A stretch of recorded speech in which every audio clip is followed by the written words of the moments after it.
Hello everyone. तो आज सबसे बड़ा खुशी का भी दिन है और हम कह सकते हैं थोड़ा सा इसमें दुख भी है। दुख क्या है वो बाद में बात करेंगे, पहले खुशी की बात करते हैं। सीबीएसई की 10th और 12th की जो डेट शीट है वो रिलीज हो चुकी है। और ये देखिए हमारे साथ हमने क्या खोला हुआ है, एक्चुअली सीबीएसई की साइट। ठीक है, तो ये ऑथेंटिक है बिल्कुल, इसमें हमें कोई वो नहीं कि जो है सर्कुलर वो हमारा बिल्कुल सही है। तो अब इसके ऊपर बात करते हैं कि है क्या ये सर्कुलर में क्या क्या दिया गया है। तो CBSE is releasing the date sheet for both the classes 10th and 12th of board examination 2023। अब यहां पे क्या है, देखो सबसे पहला पॉइंट जो सीबीएसई ने बहुत ज्यादा थोड़ी चीजें सोची है और शायद इसलिए थोड़ा सा 1-2 दिन डिले भी हुई है ये। ठीक है, क्योंकि बहुत सारी चीजों का ध्यान रखा गया है इस बार। सबसे पहला जो है कि sufficient gap between the two subject, जो दो सब्जेक्ट के बीच है उसके बीच में बहुत सफिशिएंट गैप दिया गया है। हर एग्जाम को सोचा गया है कि भाई अगर मैथ का है या साइंस का है तो इसमें कैसा गैप रहेगा, या केमिस्ट्री का है, फिजिक्स का है, मैथ का है तो वहां पे कैसा गैप रखा जाएगा। तो सफिशिएंट गैप दिया गया है। ठीक है, चलिए। Competitive examination including JEE mains have been taken care of while preparing the date sheet of class 12th। जो क्लास 12th की जो डेट शीट है उसको किस टाइप से बनाया गया है कि हम देख रहे हैं कि यहाँ पे कि जो जेईई जो मेन एग्जामिनेशन है कि कोई भी हमारी डेट वहां पे क्लैश ना हो। ठीक है, ये चीज का बहुत ध्यान रखा गया है जेईई मेन एग्जाम का। दूसरी चीज, एक और जो पॉइंट है कि जो डेट शीट जो तैयार की गई है, हम यहां पे देख रहे हैं the date sheet have been prepared by avoiding nearly 40,000 subject combination to ensure that no two subject examination of a student fall on the same date. कि ऐसा नहीं होगा कि आपका जेईई का पेपर सीबीएसई का पेपर एक साथ आ जाएगा, मैच कर जाएगा, नीट और सीबीएसई का पेपर एक साथ मैच करेगा। बिल्कुल भी ऐसा नहीं होगा। ठीक है, बिल्कुल फिक्र रहिए, बेफिक्र कि ऐसा कोई भी क्लैश नहीं होगा इस डेट शीट के अकॉर्डिंग। अब आगे अगर हम चलते हैं और अब पेपर का टाइम क्या रहने वाला है, पेपर का टाइम जो रहने वाला है हम देख रहे हैं यहाँ पे सुबह 10:30 बजे 10:30 AM। ठीक है, अब date sheet is issued much in advance so that the student can prepare well for the examination. तो सीबीएसई को तो अभी भी यही है कि हाँ बिल्कुल टाइम पे हमने डेट शीट दे दी है, कोई देर नहीं की है। ठीक है, चलते हैं आगे। अब देख लीजिए, आप साइन भी देख सकते हैं यहाँ पे, बिल्कुल जो कंट्रोलर हैं एग्जामिनेशन के सीबीएसई के उनके साइन भी है यहाँ पे स्वयं के। अब आगे हम बात करते हैं इससे कि डेट शीट है क्या। सबसे इंपॉर्टेंट 15 Feb जो आपको बताया गया था कि डेट शीट, अभी आपको एक नोटिफिकेशन भी आया था कुछ दिन पहले सीबीएसई की साइट पे 15 फरवरी से जैसे कि एग्जामिनेशन होंगे वो आया था। ठीक है, अब बिल्कुल देखिए 15 फरवरी से एग्जामिनेशन है, बट क्या ये हमारे लिए इंपॉर्टेंट है? बात तो ये हो जाती है कि क्या ये एग्जामिनेशन हमारे लिए इंपॉर्टेंट है। तो देखो पेंटिंग, तमंग, ठीक है, राय, ये सब जो एग्जामिनेशन आई थिंक ये हमारे लिए अभी इंपॉर्टेंट नहीं है और बहुत ही कम स्टूडेंट होंगे, मैं कह रहा हूँ सीबीएसई में शायद जो इनको देते होंगे। अब आगे अगर हम बात करते हैं जो एक्चुअल एग्जामिनेशन है जो हमारे लिए बहुत इंपॉर्टेंट रहने वाले, उनको हम एक बार देख लेते हैं। तो इसमें सबसे पहला जो हमारा एग्जाम है वो आएगा हमारा एक, अगर हम बात करते हैं कि फ्रेंच लैंग्वेज। बहुत सारे स्टूडेंट्स हैं जो कि अगर हम बात करते हैं लैंग्वेज ले लेते हैं फ्रेंच या जर्मन। ठीक है, तो उसका जो एग्जामिनेशन है वो 20 फरवरी है, मतलब स्टार्टिंग में ही खत्म हो जाएगा। और मुझे जहां तक याद है कि कहीं ना कहीं जो हम देख रहे हैं कि 2019 या 20 के टाइम पे भी, उससे पहले कोविड से, यही सेम डेट शीट थी 20 Feb को ही उनका फ्रेंच का एग्जाम था। ये तो मुझे थोड़ा थोड़ा याद है। ठीक है, चीज के ऊपर कि इसका एग्जामिनेशन हमेशा पहले हो जाता है। आगे देखते हैं और हाँ, आगे अगर हम बात करते हैं अपने मेन एग्जाम की, तो सबसे मेन एग्जाम इंग्लिश। स्टार्टिंग किससे की गई है? लैंग्वेज से की गई है। यहां पे भाई लैंग्वेज का जो एग्जाम है वो हमारा कब है? 27 Feb। तो 27 Feb में हमारा सबसे पहला एग्जाम जो कि इंग्लिश का है, ये हमें ध्यान रखना है। ठीक है, कि जो सबसे पहला एग्जाम होगा वो किसका होगा? हमारा इंग्लिश का होगा। ये चीज को हम ध्यान रखेंगे। ये रहा आपका आगे इंग्लिश। ठीक है, तो हमें ये चीज ध्यान रखनी है कि सबसे पहला एग्जाम हमारा यहां पे किसका आ रहा है? इंग्लिश का आ रहा है।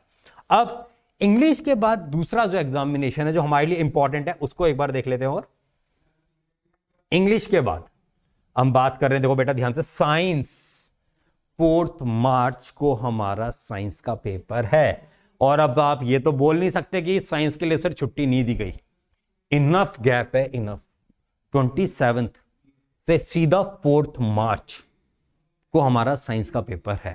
तो बहुत अच्छा गैप दिया गया है, अच्छे से इसमें स्टडी हो सकती है। और साइंस में अच्छा स्कोर किया जा सकता है। ठीक है, चलते हैं आगे। अब इसके आगे अगर हम देख रहे हैं, अब अगला जो हमारा इंपॉर्टेंट एग्जाम है संस्कृत लैंग्वेज एक और। ठीक है, बहुत सारे स्टूडेंट्स हैं अभी भी जो संस्कृत लेते हैं, उनके लिए बहुत इंपॉर्टेंट है कि 11 मार्च। तो यहां पे अब आप एक चीज ध्यान रखना बेटा थोड़ा सा, कि 4 मार्च उसके बाद 11 मार्च को हमारा जो नेक्स्ट एग्जाम है, तो क्या हम जो ये गैप है इस पे हमें थोड़ा ध्यान रखना होगा कि कैसे इसमें स्टडी करेंगे, आगे बताएंगे। अब इसके आगे जब हम जा रहे हैं, ठीक है, 11 मार्च हमारा हो चुका है, 15 मार्च सोशल साइंस, इनफ गैप है यहां पे भी। तो गैप देखो कितना अच्छा देगा, जैसे हम बात कर रहे थे आगे सर्कुलर में कि गैप बहुत ही अच्छी तरीके से दिया गया है पेपर के बीच में। अब अच्छा, इसमें एक और चीज है 13 मार्च, ठीक है, आपका किसका पेपर है, आईटी का पेपर। ठीक है, 13 मार्च हमारा आईटी का पेपर रहेगा, ये बहुत इंपॉर्टेंट रहने वाला है। ठीक है, आगे अब हम दोबारा देख लेते हैं, सोशल साइंस हमारा 15 है, 15 के बाद अगर हम बात कर रहे हैं 17, तो देखो थोड़ा सा अगर आप लोगों ने कंप्यूटर लिया है तो थोड़ा सा जो गैप है ना संस्कृत के बाद वाला, वो आपको मैनेज करना होगा।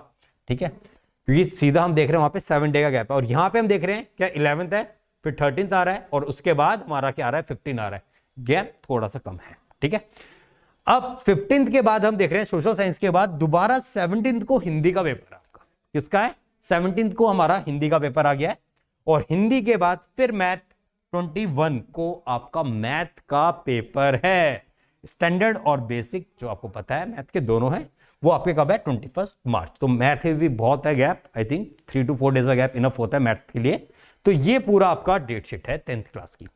तो बेटा 10th क्लास वाले बच्चों के लिए तो इस बार बहुत कुछ है, गैप भी बहुत अच्छे से दे दिया गया है। अभी भी नंबर नहीं आए तो थोड़ा सा ही रहेगा कि इनफ गैप था, सीबीएसई को तो हम ब्लेम नहीं कर सकते, गैप नहीं दिया है। ठीक है, आगे चलते हैं, अब थोड़ा सा और इसमें ध्यान रखेंगे चीजों को, कि अगर हम 12th की बात करते हैं कि 12th की जो डेट शीट है यहां पे हमारे लिए कुछ इंटरेस्टिंग है। क्या इंटरेस्टिंग है वो देखते हैं। सबसे पहला कि जेई और नीट की जो डेट्स हैं, ठीक है, कहीं भी वो क्लैश नहीं करेंगी, ये सीबीएसई ने पहले ही बता दिया है कि कोई डेट क्लैश नहीं होने वाली।